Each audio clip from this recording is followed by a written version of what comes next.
Hello everyone, this is Asclepius, with the second part of a brilliant story from Enderandrew.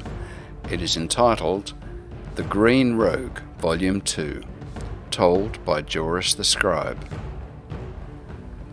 Background music, The Dark Amulet by Matthew Pablo at www.matthewpablo.com. Do not look down, young Alex. You must keep your eyes up, Sir Gregor insisted. Alex didn't need a reminder of how dangerous these lands were. He couldn't stop thinking about it. He saw troops return from battle all the time, screaming in their hospital litters as surgeons shoved their guts back in or sawed off limbs not fit for saving. Their screams haunted him every year of his youth. These were brave men when they left, and they returned screaming in pieces.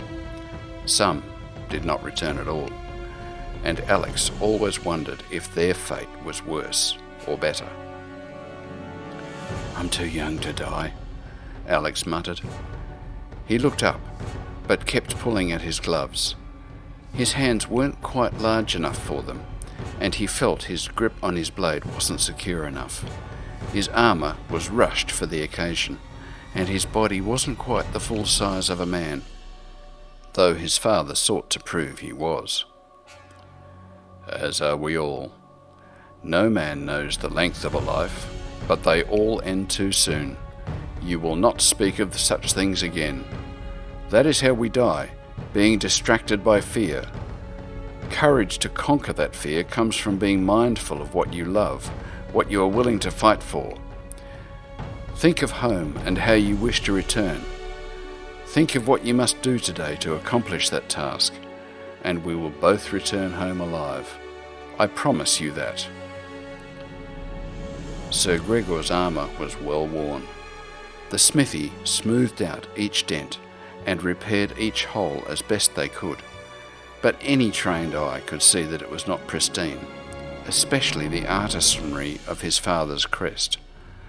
An artisan may take great pride the first time they emblazon new plate mail with their art, but a smithy takes less care in repairing anything that isn't needed for functionality. Sir Gregor fought the kobolds on dozens of occasions. He was not afraid, and Alex's father trusted him with his life. Alex should be reassured. He was not. He wondered if the very same words were spoken to the countless men who did not make it home alive. If so, what good was that promise? Alex had never taken a life, nor seen a kobold up close. He had been educated on them and their tactics.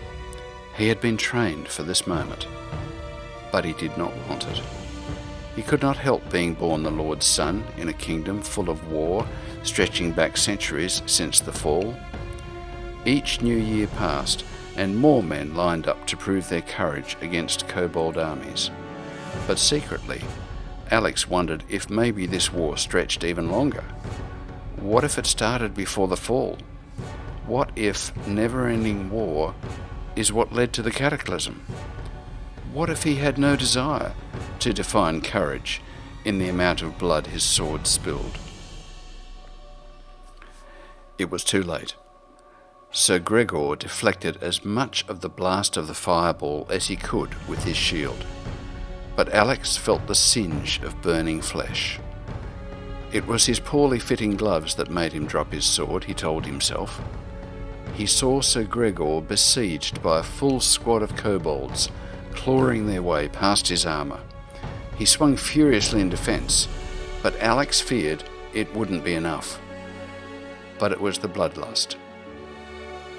Alex looked one in the eye, and he saw a desire to kill that he did not share. He knew that kobold would not hesitate. He would blame the bloodlust, but he had no real excuse. He fled, hearing Sir Gregor's screams and the kobold's laughter behind him. He ran and ran.